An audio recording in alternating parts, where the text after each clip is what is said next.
5G is a weapon. It's used by the military. Do you know these 5G millimeter wave technologies are used to scatter crowds? You know, they drive up in this technology when they want to scatter a cloud, and they put out these frequencies in a much higher power than 5G will be initially with us, but the same frequencies. And people scatter because they get the feeling their skin is on fire.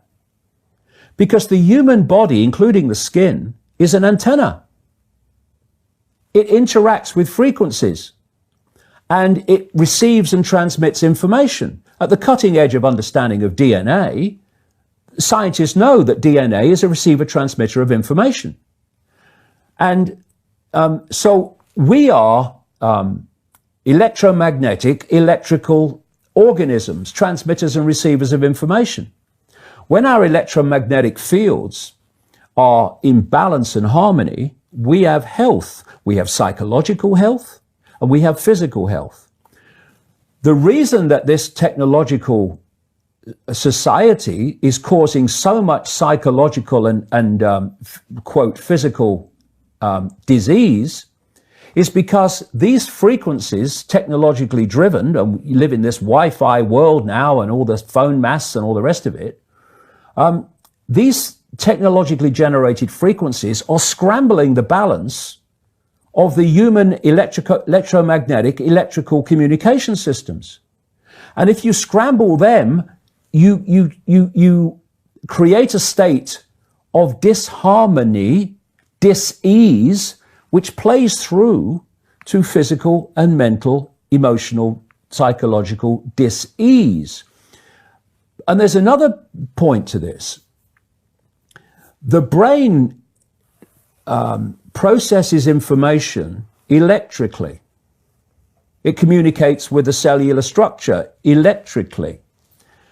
And it operates within a certain band of frequency. If you can broadcast frequencies carrying information, this technology has long been known, carrying information and perceptions within the frequency that the brain decodes information, the brain will decode those frequencies and will have those perceptions. You can externally, even without connection to AI, although that's the piece de la resistance, if you like, that's the kind of holy grail.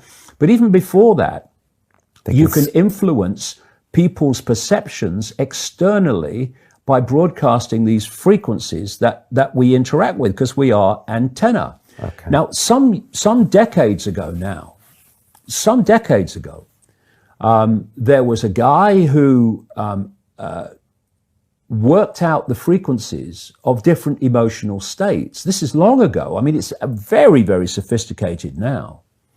So every thought, every emotional response is a frequency. It generates a frequency, and it is of itself a frequency. Hate is a frequency, and it's different to love. You know, when you are in a room and there's lots of aggression and conflict and hatred, you feel it. What do people say? Oh God, you can cut the atmosphere with a knife in there. That is because the frequencies of hate and conflict have been so generated, they have changed the electromagnetic field of the room. Okay, so 5G is going to be weaponized against us potentially. Yeah, but the point being that they worked out the frequencies of various emotions, including rage and what have you.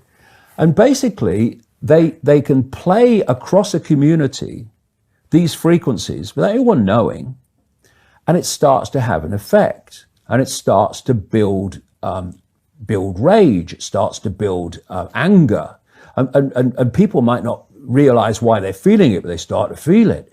And then what they do is they trigger that with an event. Maybe some guy is attacked by the police or something, or somebody's arrested for something they didn't commit, and now there's the trigger. The blue touch paper's been lit of this manufactured frequency-driven rage, and you have mass riots and what have you, and people do things that they wouldn't normally do.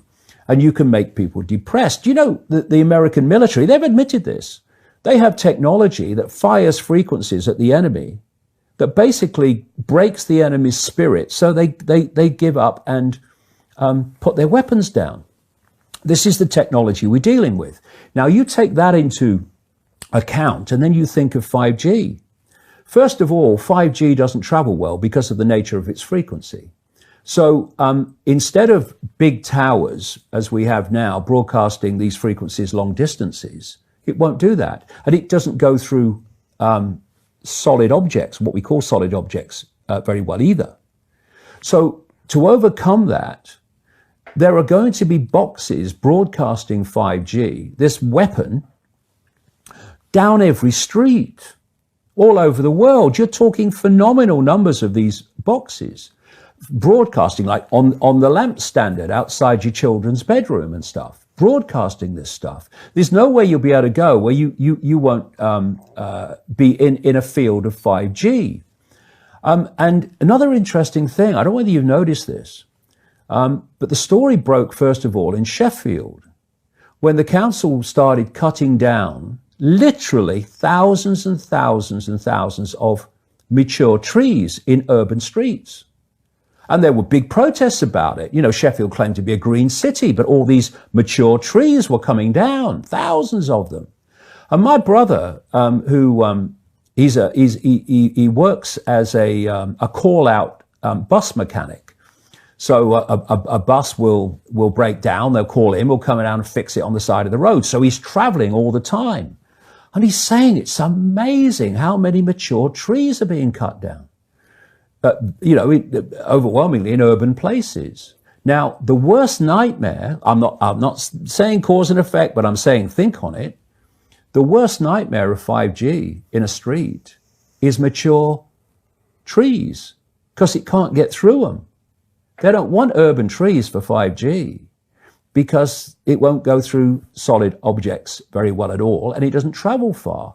So we're going to have this explosion of 5G transmitters. And then, going back to what I said earlier, and they've admitted this too, there's going to be like 20,000 satellites up there beaming 5G at the Earth.